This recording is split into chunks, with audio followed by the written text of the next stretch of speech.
Dalgetty and Dexter Dunn. Well, it's a star-studded night, and they don't get any bigger than the New Zealand Trotting Cup winner, the reigning champion. He is Terror to Love. He's been very good at the trials in his 2 runs. Of course, he beat Fly Like an Eagle when winning at Motukarara a couple of weeks ago. This is him winning at Addington, Craig. Spoke to Paul Court today. He said, look, he's ready to win. This is his sort of race.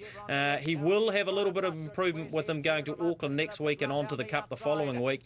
But really, Craig, the Cup winner, handicap to win this race just off the 10 metres. Well, he is. I mean, with horses like Mr. Presley that have won 9 races, the Cup winner looks very well placed in this event.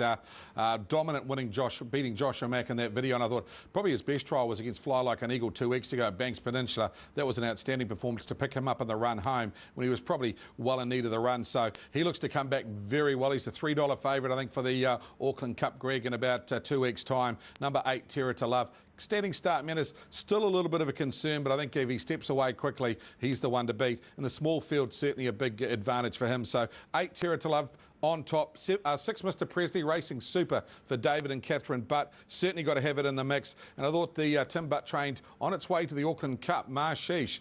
I think his win last start, very tough. Sat outside a nice type and outstayed them. I think number 10, Marshish, a big chance here. Even up against the likes of Terror to Love and Mr. Presley. He's certainly a horse that will make his way through to open class. So number 10, Marshish, a chance in this event. Terror to Love, Greg, like to see him on Friday. I think he'll probably improve a lot with the run, but after that event, he'll head to Auckland. And as I say, he's a $3 Cup favourite for the event on the 9th of March. Yeah, I'd like to offer congratulations as well to Paul and Chantal Court. They had a wee daughter the other day, Summer. I know she hasn't been 100% in the last couple of days, but guys, congratulations. And I know, Courtney, you'll be a great dad. That is for sure. Good luck with Terror to Love. And, of course, Mel Gibson, who will be heading to Auckland with Terror to Love next week, goes around earlier in the program, right? We talked about him only a few moments ago. He is the mighty Stig. He goes around first time in almost 3 years. This is him at his absolute best, winning the free-for-all as part of the 2009 Cup Carnival. Look, he's just a great horse. Can he win fresh up, Craig? Well, it's a rather big ask, but we are talking about one P-Nen.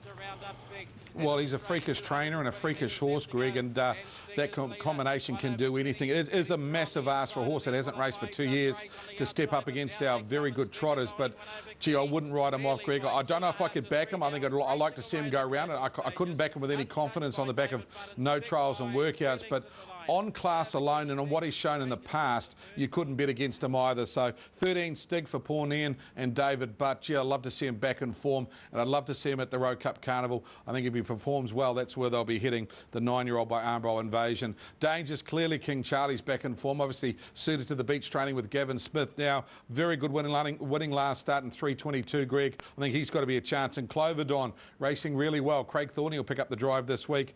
He's in great form as well. But gee, it's good to have the old boy back on track, and there'll be a lot of interest watching him go round at 10:22 on Friday evening.